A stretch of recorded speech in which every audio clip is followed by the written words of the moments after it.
Los niños pueden pasar a sus clases, jóvenes también.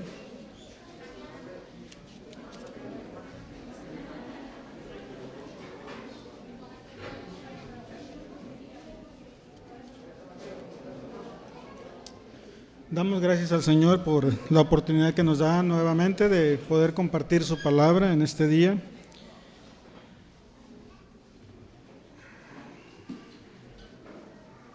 Alabamos al Señor por los himnos también, los himnos que Él ha preparado y ha puesto en la disposición del grupo de alabanza también.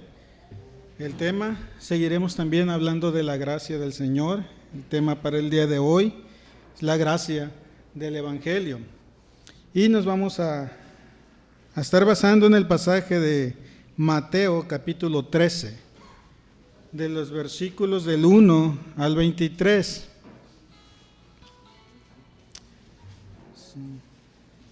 No lo vamos a leer, vamos a mantener la Biblia abierta ahí. Está muy largo el pasaje y para no extendernos mucho también, pero la exposición va acorde al pasaje de Mateo 13, de los versículos 1 al 23.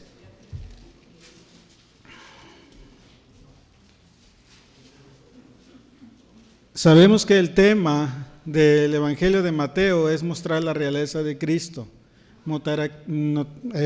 mostrar al Señor Jesucristo como Rey,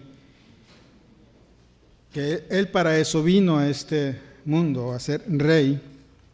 Mateo viene haciendo una exposición a través de este Evangelio acerca de la realeza del Señor Jesucristo, estableciéndolo a través de un mensaje del reino de los cielos. Y el Señor Jesucristo, cuando estuvo hablando, ese era el mensaje, el reino de los cielos. Sabemos a través de todos estos tiempos que llevamos estudiando Mateo que ha ido avanzando en su exposición, en su mensaje, en su predicación, pero a la misma vez Él ha encontrado un rechazo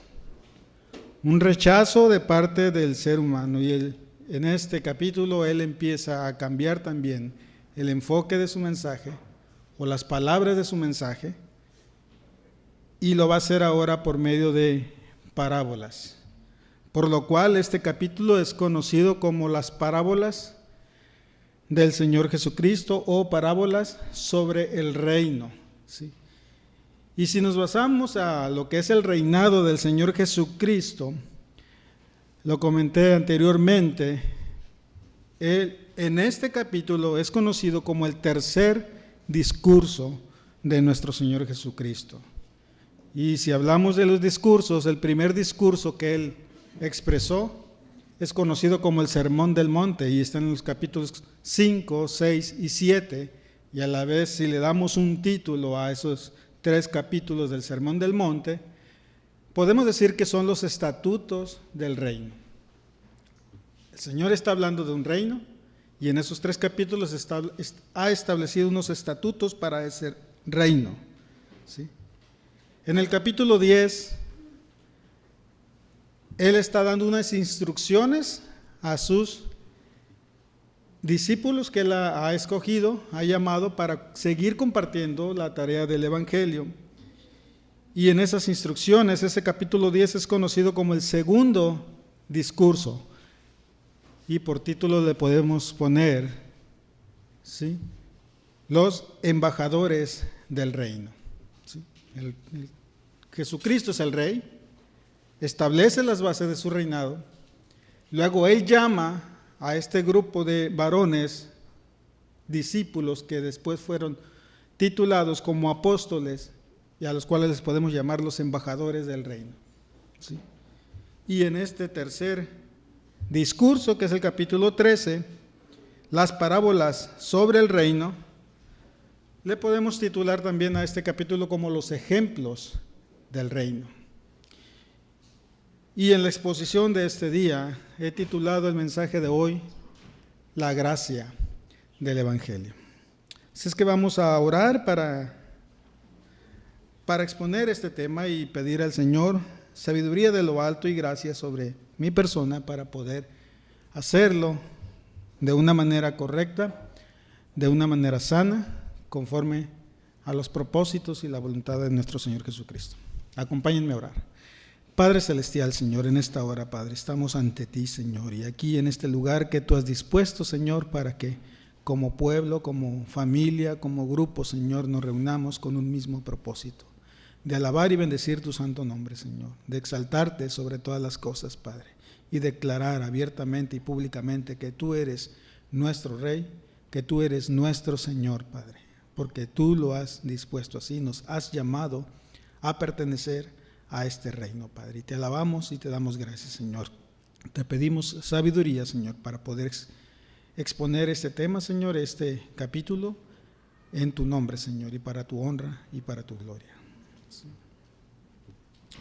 Sí, son 23 versículos del capítulo 13 que me toca exponer. No lo vamos a hacer este día, los 23 versículos.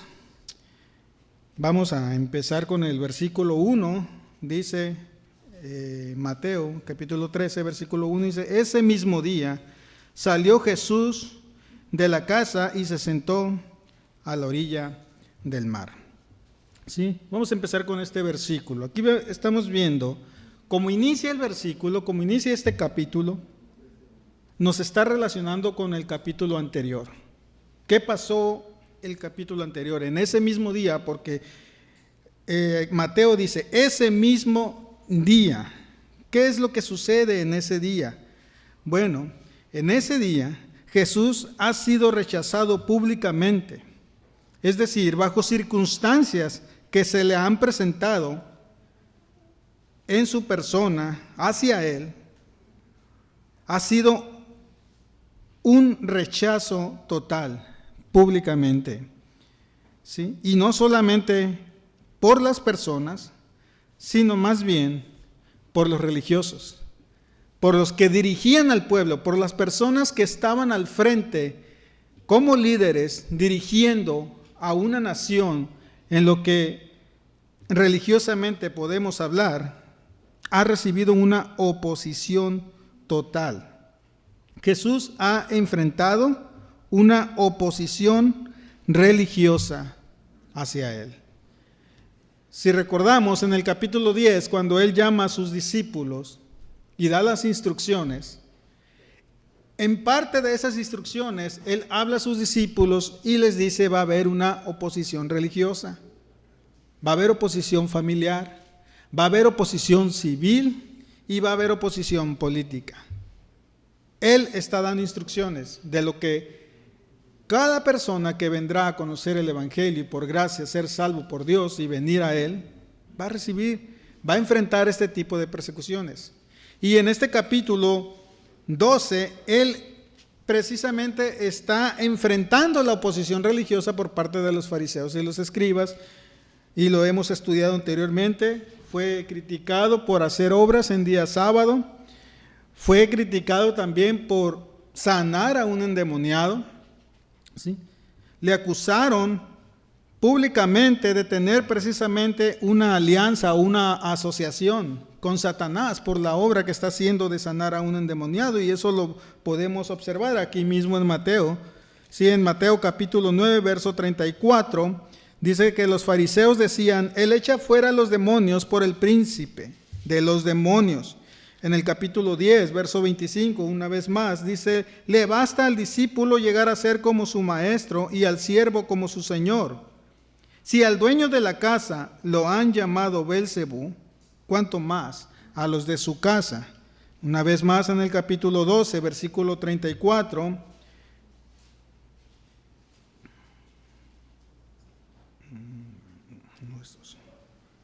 24, dice: pero cuando los fariseos le oyeron, dijeron: este no expulsa a los demonios, sino por Belzebú, el príncipe de los demonios.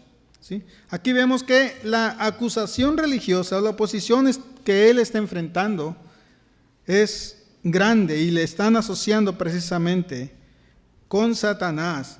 También, en base a esa persecución y a esa oposición, los religiosos se han unido aún con enemigos para poder destruir a Jesús, y eso lo estuvimos viendo en el capítulo 12, verso 14, Cuando dice, pero cuando los fariseos salieron, se confabularon contra él para ver cómo podrían destruirle.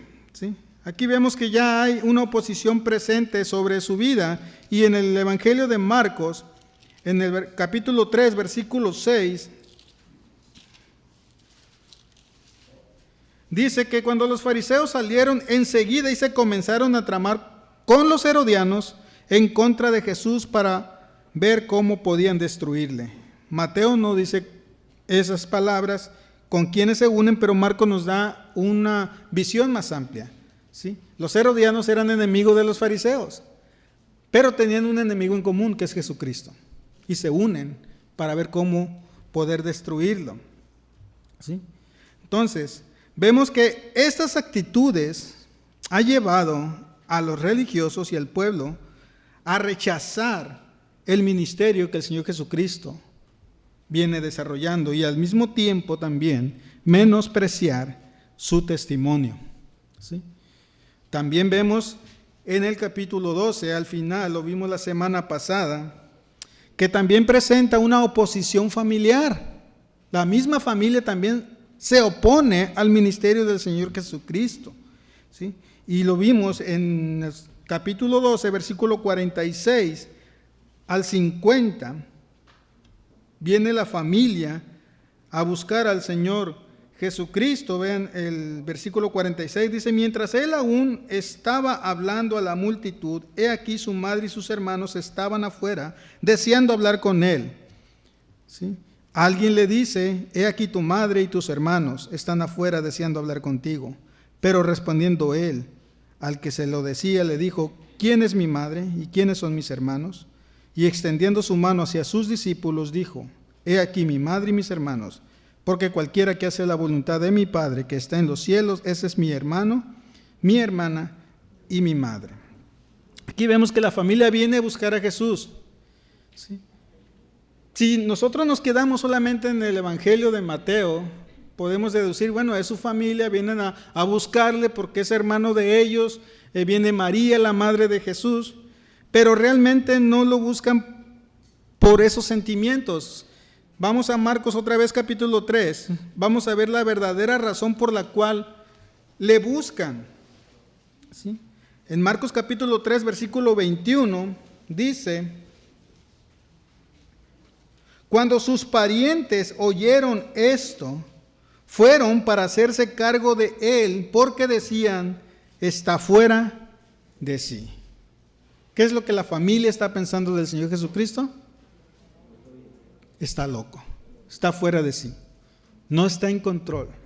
¿Sí? Los religiosos le acusan de estar asociado con Satanás, su familia lo acusa de estar fuera de sí. Y aquí en ese capítulo él está enfrentando esa oposición por parte de los religiosos, por parte de su familia y a la misma vez por parte de toda la comunidad, porque no toda la comunidad que sigue a Jesús está en unidad con él. ¿Sí? Hay una oposición total. ¿Sí?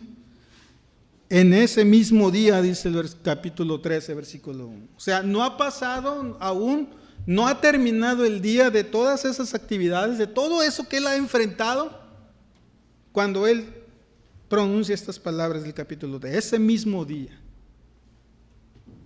Quiero atreverme a pensar de manera muy personal, no quiero hacer teología con esto, que esto fue agobiante para él, fue estresante, fue algo tan desesperante, que él toma la decisión ese mismo día de apartarse a un lugar tranquilo, salir de su casa y ir ¿a dónde?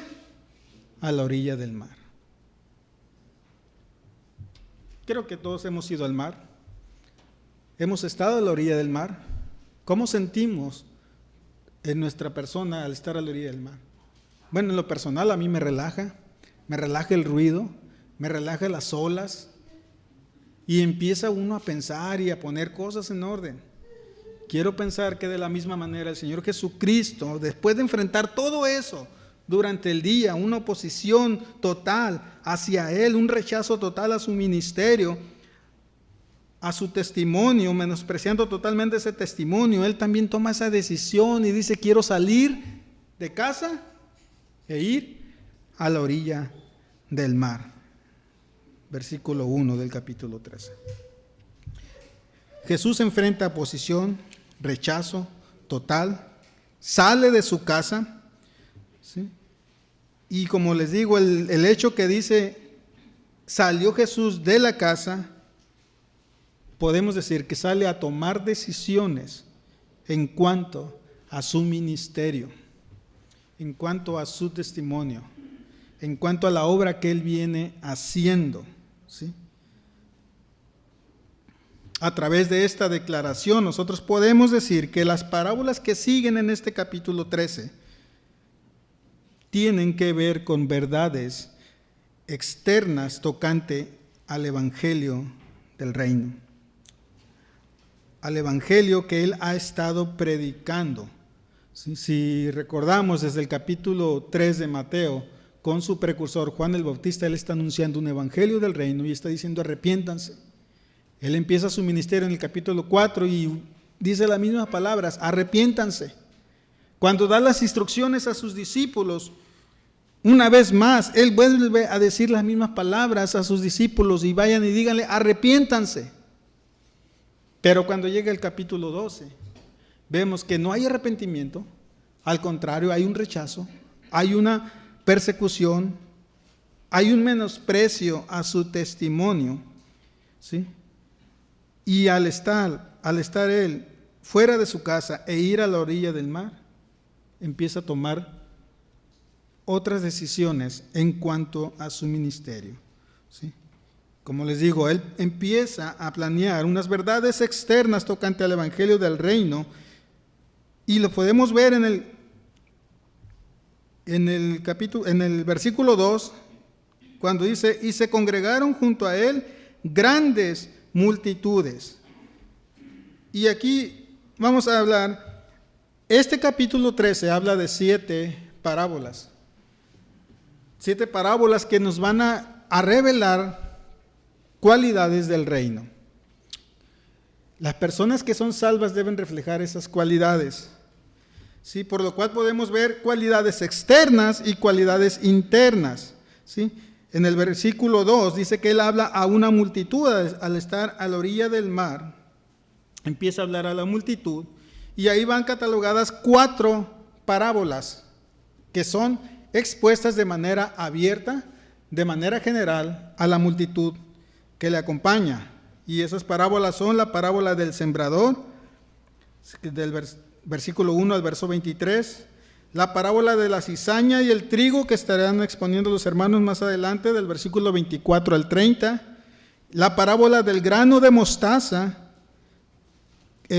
versículos 31 y 32, y la parábola de la levadura, versículos 33 al 35. 4 parábolas expresadas de manera abierta, de manera pública, a la multitud, como dice el versículo 2. Se congregaron junto a él grandes multitudes, por lo que subió a una barca y se sentó, y toda la multitud estaba de pie en la playa. ¿Cómo deducimos esto? Bueno, ¿por qué es público? Porque Jesús toma una decisión, sale de casa, sale a la orilla del mar, y al estar en la orilla del mar, toma estas decisiones, y dice que después sube a una barca y habla de manera general, de manera abierta a la multitud. Después, más adelante, del versículo 36, sí, ahí mismo, capítulo 13, dice el versículo 36, entonces dejó a la multitud y entró en casa. ¿Sí? Si se fijan, el versículo 1 y 2 dice que él sale de casa para hablar. Versículo 36 dice, él entra en casa y otra vez para hablar. O sea, el tema sigue, las parábolas van a seguir. Pero ahora, dice, lo hace de manera privada y de manera personal, ¿sí? Y se le acercaron sus discípulos diciendo, explícanos la parábola de la cizaña y el campo. Del versículo 36 hacia adelante viene la otra etapa de las parábolas que son de manera interna ¿sí? Y que tiene que ver con verdades internas acerca del reino y es dirigida principalmente a sus discípulos, pero también a sus escogidos. Verso 36, y podemos ver también Marcos capítulo 4, versículo 10.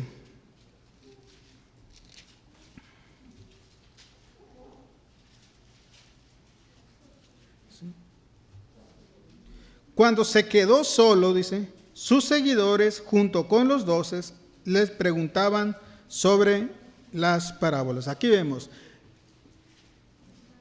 el Señor hace una división en las parábolas que está expresando, un grupo de parábolas de manera externa y un grupo de parábolas de manera interna, personal, privadas, ¿sí? Y en esas parábolas están el tesoro escondido, verso 44, las perlas finas, verso 45 y 46, y la red barredera, verso 47 y 50. Y al final, algunos lo toman como parábola, otros no, pero hay una parábola más que habla en el versículo 51 y 52 que le titulan el dueño de la casa. Entonces, esas son las parábolas que están en el capítulo 13, pero no son las únicas.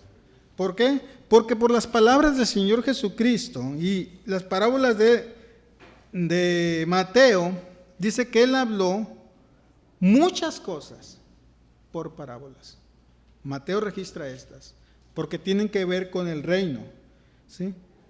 Pero el versículo 34 dice, todo esto habló Jesús en parábolas a las multitudes y nada les hablaba sin parábolas. Por lo tanto, Él empieza un diálogo diferente a través de este término conocido como parábola a hablar tanto a sus discípulos de manera privada y personal como a las multitudes, ¿sí?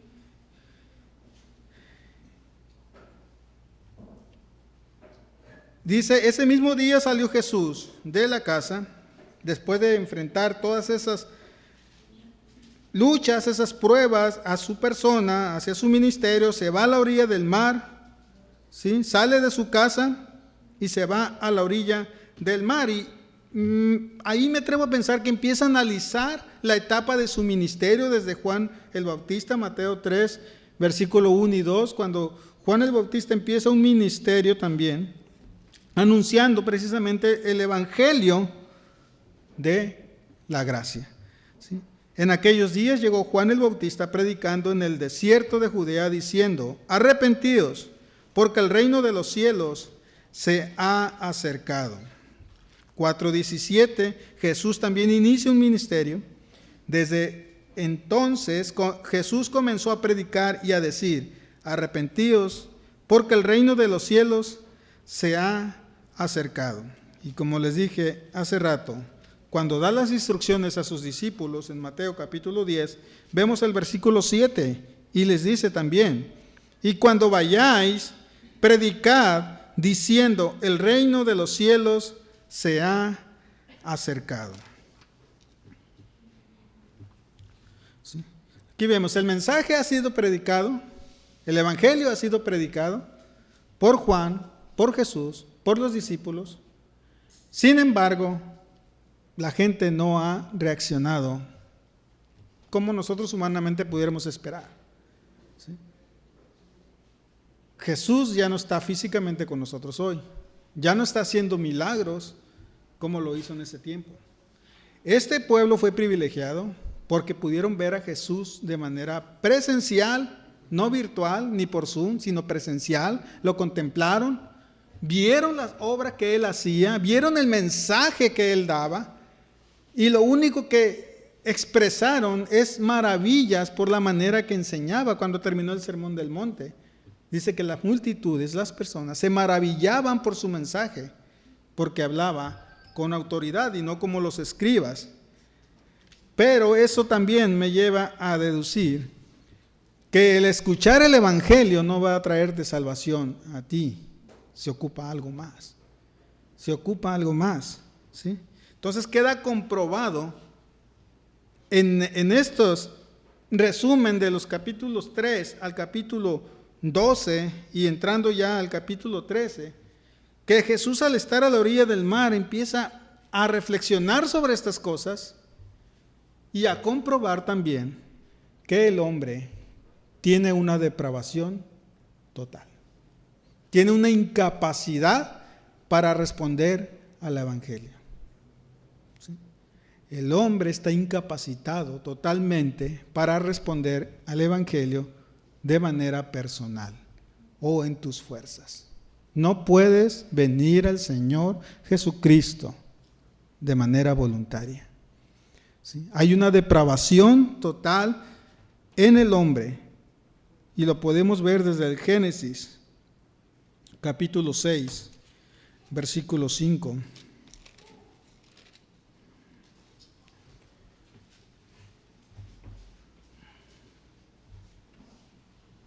Dice, y el Señor vio que era mucha la maldad de los hombres en la tierra y que toda intención de los pensamientos de su corazón era solo hacer siempre el mal. Sí. Y esa es una realidad presente hoy, aún en este tiempo. Los pensamientos del hombre, las actitudes del hombre, siempre es hacia el mal. Por muy moral que seamos, por muy, como diríamos, tanto esfuerzo que hagamos por tener buena moralidad, buena presencia, buena educación, aún así la tendencia va a ser hacia el mal. ¿Por qué? Porque el pecado está presente en nuestras vidas. No se ocupa de moralidad, no se ocupa de educación, se ocupa de gracia.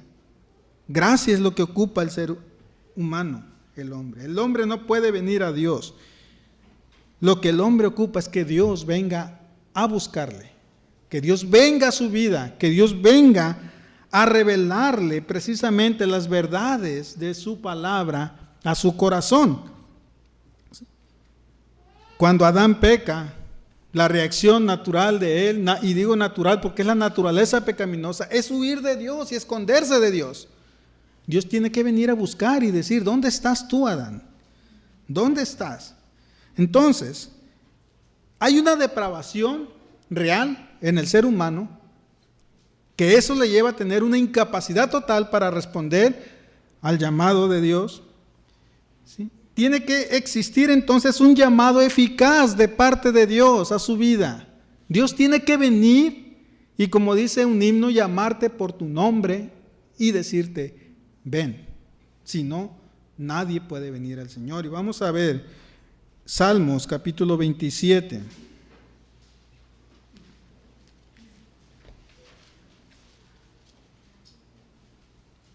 Es el versículo 8 y lo voy a leer en la versión de las Américas. Tal vez la versión Reina Valera y la versión internacional lo exprese de manera diferente, de hecho lo expresa de manera diferente, pero me gusta la versión de las Américas, este versículo, que vean lo que dice. Cuando dijiste, buscad mi rostro, mi corazón te respondió. ¿Sí? Tu rostro, Señor, buscaré. Aquí vemos la gracia del Señor a través del Evangelio. El hombre está totalmente depravado, incapacitado para buscar a Dios. De hecho, Romanos dice que no hay hombre justo ni bueno. No hay ninguno, dice. Ocupa de la gracia del Señor a través de su palabra. ¿Sí? Ocupa que Dios venga a buscarle personalmente y llamarle. ¿Sí? Dice el Salmo 27, 8. Cuando dijiste, buscad mi rostro, mi corazón te respondió. De otra manera, no podemos responder a Dios si Él no inicia el llamado eficaz a nuestra vida. Si Él no hace el primer paso de venir a buscarnos y venir a buscar esa relación y reconciliarnos con Él. Y lo hizo también con Adán en el capítulo 3, verso 9, cuando viene y le busca y dice, ¿dónde estás tú, Adán? ¿Dónde estás tú? Entonces, el Evangelio nos muestra que hay una depravación, que no podemos venir a Dios, buscar a Dios, por más evangelio que escuches, por más milagros que veas, y Mateo lo está demostrando en 12 capítulos, bueno, descontando el capítulo 1, pero del capítulo 3 en adelante, a través de Juan el Bautista predicó, Jesucristo predicó, no solo predicó, lo demostró con evidencias, los discípulos salieron a predicar, pero aún así llegamos a la conclusión de que hay una depravación y el ser humano no responde por sí solo. El ser humano no viene a Dios, no busca a Dios, no quiere a Dios. Dios tiene que iniciar la obra, tiene que venir a buscar y llamarnos por nuestro nombre. Eso se le conoce como el llamamiento eficaz. ¿Sí? Dios tiene que hacerlo. Y ahora viene la pregunta, ¿y cómo lo hace? ¿Cómo hace ese llamado el Señor? Lo hace por medio de su palabra y del Espíritu Santo. Por lo cual, la depravación y el llamamiento, no puedes venir a Dios. Tiene que haber un llamamiento y lo hace a través del Espíritu Santo, pero usando también solamente la Escritura. No hay otro medio, no hay milagros, no hay otras obras externas. Es solamente su palabra lo que Dios va a usar en unidad con el Espíritu Santo para traer al hombre, llamar al hombre hacia Él. Y me viene a la mente el diálogo que tiene Nicodemo con el Señor Jesucristo en el capítulo 3 del Evangelio de Juan.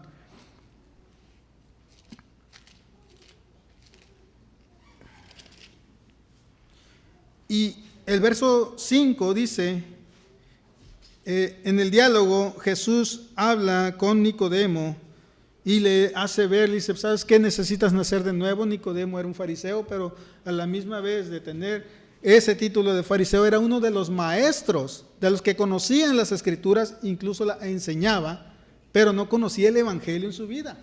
¿Sí? Enseñaba el Evangelio sin tenerlo en su propia vida, por lo tanto, no había fruto en él. Y Jesús le dice que necesita nacer de nuevo, y empieza el diálogo ahí sobre el nuevo nacimiento, pero vean el verso 5 del capítulo 3, dice, Jesús respondió, en verdad te digo que el que no nace de agua y del Espíritu no puede entrar en el reino de los cielos. Aquí ya se está refiriendo al Espíritu Santo, pero a la misma vez se está refiriendo al agua, y el agua es la palabra de Dios. ¿Sí? La palabra de Dios trabaja junto con el Espíritu para hacer ese llamado eficaz y traer salvación a tu vida. ¿Sí? Entonces, el llamado lo hace el Señor Jesucristo usando el Espíritu Santo y usando la palabra, y lo hace a través de la predicación del Evangelio. Y vamos a ver a 1 Corintios capítulo 1, verso 21.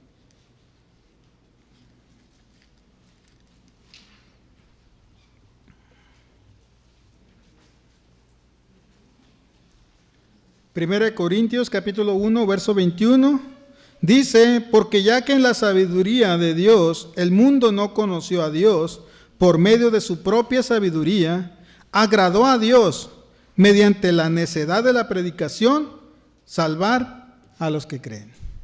Entonces aquí ya llegamos a lo que el título de este día nos muestra, la gracia del Evangelio. Al Señor le place, le agrada que el Evangelio sea predicado. No le está quitando valor, le está dando un valor junto con el Espíritu Santo. Y dice, le place a Dios, le agrada a Dios, le place a Dios mediante la necedad. Otra versión dice, mediante la locura de la predicación, salvar a los que creen. Por lo tanto, como creyentes, debemos de estar en este nivel de estar predicando el Evangelio a toda criatura, porque es a través del Evangelio, de predicar esa gracia a través del Evangelio, que las personas destinadas por Dios para ser salvos escucharán la voz de Dios a través de su palabra y vendrán a Él. Porque el Salmo 27:8 dice, cuando tú dijiste, buscad mi rostro, mi corazón responde. Si Dios no habla a nuestras vidas, no respondemos. ¿Sí? Entonces, hay una depravación total del hombre. El hombre no puede salvarse, no puede venir a Dios. Ocupa que Dios le busque y le llame con un llamamiento eficaz a su vida usando el Espíritu Santo y también la palabra de Dios, por lo cual decimos que solamente por la Escritura conoceremos a Dios y podemos ser salvos. Dios, usando su palabra, su Escritura, trae salvación al creyente. Y lo hace por medio de la predicación de la palabra de Dios. Romanos 10:17 dice que la fe viene por oír la palabra de Dios. Entonces ocupamos predicar la palabra de Dios para que los que Dios tiene ya destinados la escuchen y puedan responder al llamado. Primera de Pedro, capítulo 1, verso 22.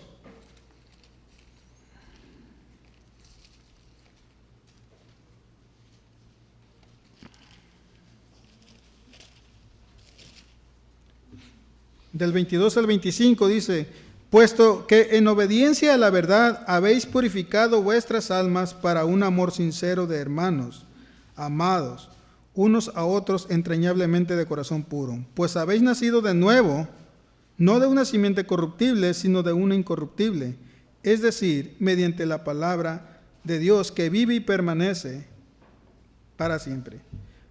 Porque toda carne es como la hierba, toda la gloria como la flor de la hierba. Se seca la hierba, cáese la flor, mas la palabra del Señor permanece para siempre. Y vean lo que dice: y esta es la palabra que os fue predicada. Porque a través de la palabra siendo predicada, los que están destinados para salvación la escucharán y responderán al llamado. Entonces, vemos que la obra no es del ser humano, y por más que escuche enseñanza bíblica y por más que vea milagros, si el Señor no obra en su corazón, no vendrá. Y son las cosas que personalmente pienso que el Señor analiza a la orilla del mar, al estar en esa quietud, relajándose, y dice: el hombre necesita gracia del Evangelio para ser salvo. De ahí que este capítulo empieza y él toma las decisiones de mostrar precisamente parábolas sobre el reino. La palabra parábola significa ejemplos o comparaciones. ¿Sí? Jesús explica usando un término llamado parábolas, que es poner una cosa al lado de otra con el propósito de comparar.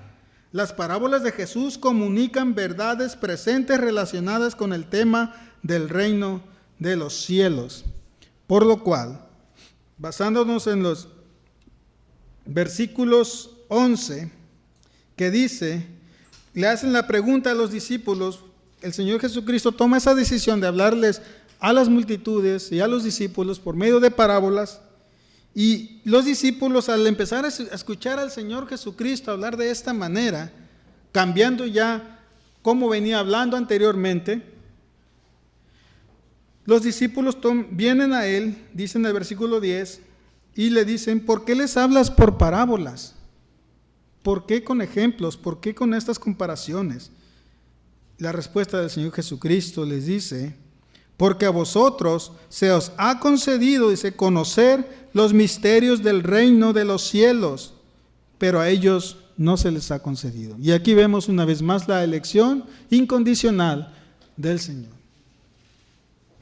A los que Dios ha escogido, a los que Dios ha elegido y ha llamado para sí, se les ha concedido conocer las verdades presentes relacionados con el tema del reino de los cielos o los misterios, dice aquí. Pero a ellos no, dice. A los incrédulos no. A los que están fuera de su gracia no se les concede entender. No se les concede comprender las verdades del Evangelio a su vida. Para ellos es una locura lo que usted cree y yo creemos. No lo pueden contener en su vida. Es una locura para ellos. ¿Sí? Porque no se les ha concedido esa gracia de entender y comprender el Evangelio a sus vidas. Pero a los que Dios les ha concedido entender y comprender el Evangelio, Dios les revela y lo hace por medio de su palabra, ¿sí? Entonces, basándonos en este versículo, vemos que el propósito de las parábolas es revelar a quienes han oído y por gracia han sido conducidos a confiar en Cristo a tal punto que no solamente creen por lo que pueden comprender, sino aún lo que todavía resulta un misterio.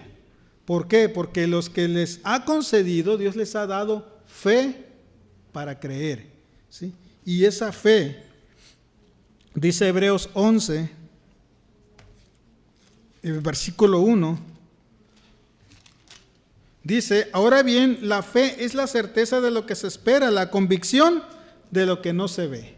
De ahí que deducimos entonces que cuando dice aquí, se les ha concedido conocer, en otras palabras, revelar, ¿sí? Es comprender las verdades del Evangelio y aún todavía lo que resulta misterioso, ¿sí?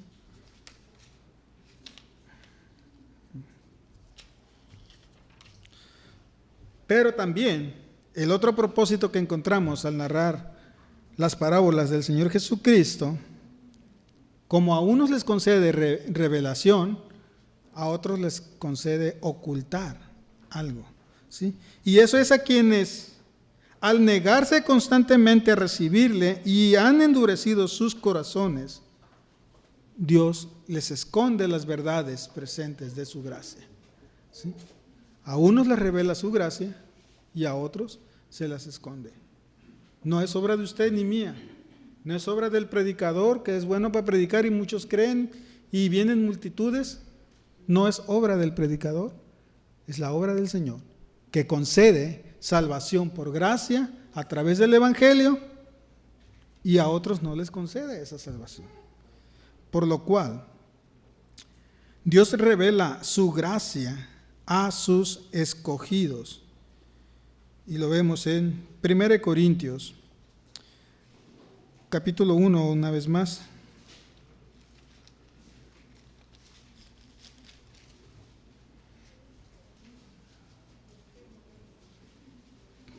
Ya vimos el versículo 21, en el cual esa gracia es derramada a través de la predicación de la palabra de Dios, porque así le agrada al Señor. Pero ven el verso 26 al 29, dice: pues considerad, hermanos, vuestro llamamiento, hablando del llamamiento eficaz. No hubo muchos sabios conforme a la carne, ni muchos poderosos, ni muchos nobles, sino que Dios ha escogido lo necio del mundo para avergonzar a los sabios. Y Dios ha escogido lo débil del mundo para avergonzar a lo que es fuerte. Y lo vil y despreciado del mundo ha escogido Dios, lo que no es, para anular lo que es, para que nadie se jacte delante de Dios. Entonces, usted está aquí este día, esta mañana, casi tarde, no es por obra suya, no es por su sabiduría, no es por su capacidad de comprender de manera personal las cosas, sino que Dios le da ese entendimiento de comprender que la salvación es por gracia, que hay una total incapacidad de venir a Dios de manera personal. Si no obra Dios en nuestro corazón, no podemos venir a Él. Tiene que haber un llamamiento eficaz que Dios hace a través del Espíritu Santo y la exposición de su palabra, lo que se deduce como sola escritura.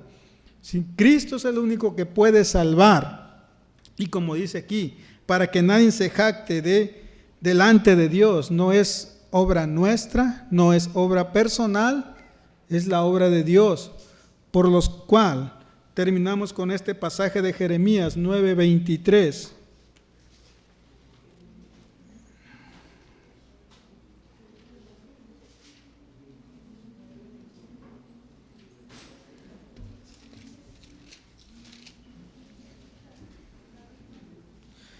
Jeremías 9:23 dice, y 24 dice: así dice el Señor, no se gloríe el sabio de su sabiduría, ni se gloríe el poderoso de su poder, ni el rico se gloríe de su riqueza. Mas el que se gloríe, gloríese de esto, de que me entiende y me conoce. Pues yo soy el Señor que hago misericordia, derecho y justicia en la tierra, porque en estas cosas me complazco, declara el Señor.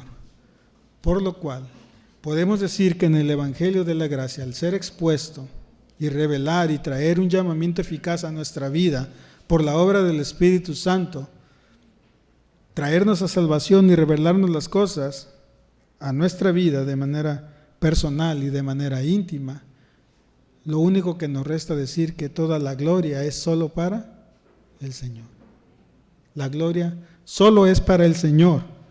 Y aquí el Señor, en este capítulo 13, después de esto, empieza ya con las parábolas que el capítulo 13 va a revelar y va a mostrar. Y la próxima semana estaremos viendo la primera parábola, que es la del sembrador. Seguiremos con el tema del Evangelio de la Gracia a través de el sembrador. ¿Sí? Si quisiéramos dividir las parábolas en temas, pues hay varios expositores que estarán exponiendo este tema de manera personal. Para mí, la base de las parábolas en este capítulo 13 es la del sembrador, porque es la del mensaje. El mensaje que va a ser expuesto y que va a provocar reacciones en sus escogidos, en sus creyentes, ¿sí? La manera en que ese mensaje es recibido por las personas, y lo vamos a ver a través de 4 tipos de terreno, que a la vez son 4 tipos de corazones, ¿sí? También se mirará el carácter del reino de los cielos y la consumación al final. Y eso se verá a través de la cizaña y la red, por lo cual empieza con un mensaje y culminará con un día final, en el cual el Señor entonces hará una separación. ¿Sí? También se estará tratando el tema del crecimiento personal del creyente y el desarrollo de manera externa a través de el grano de mostaza y de manera interna a través de la levadura. ¿Sí? Y también se tocará el tema del valor que le dan al Evangelio. Ese valor que usted como creyente le va a dar a la palabra de Dios a través de 2 parábolas más, que será la del tesoro escondido y las perlas finas. ¿Sí? Entonces, como introducción, pues, y aprovechando que estamos en un mes de la Reforma, enfoqué el tema un poco a lo que son las doctrinas de gracia, el llamamiento eficaz, la depravación del hombre, solo en Cristo hay salvación, ¿sí? Y terminando con el último, que solo a Dios la gloria. No es nuestra la gloria, es solo de Él. Él inicia la obra en nosotros y Él la terminará hasta el día final. Vamos a orar. Padre Celestial, Señor, te damos gracias este día por tu misericordia y por tu amor y por la gracia que has derramado a través de tu palabra, de tu evangelio a nuestras vidas, Señor. Gracias por ese llamamiento eficaz que has puesto en nuestros corazones y nos has hecho venir a ti, Señor, respondiendo a tu llamado, Señor, porque reconocemos y sabemos que por nuestras fuerzas y en nuestra propia voluntad nunca hubiéramos venido a ti, Señor. Tenías tú que venir y obrar en nuestro corazón por medio del Espíritu Santo y tu palabra, Señor, confirmando un llamado para tu reino celestial, Señor. Te damos gracias este día en el nombre precioso de nuestro Señor Jesucristo y declaramos con el más profundo de nuestro corazón que solamente a ti es la gloria, Señor. Y damos gracias por esa maravillosa gracia que has derramado sobre nuestras vidas. Amén.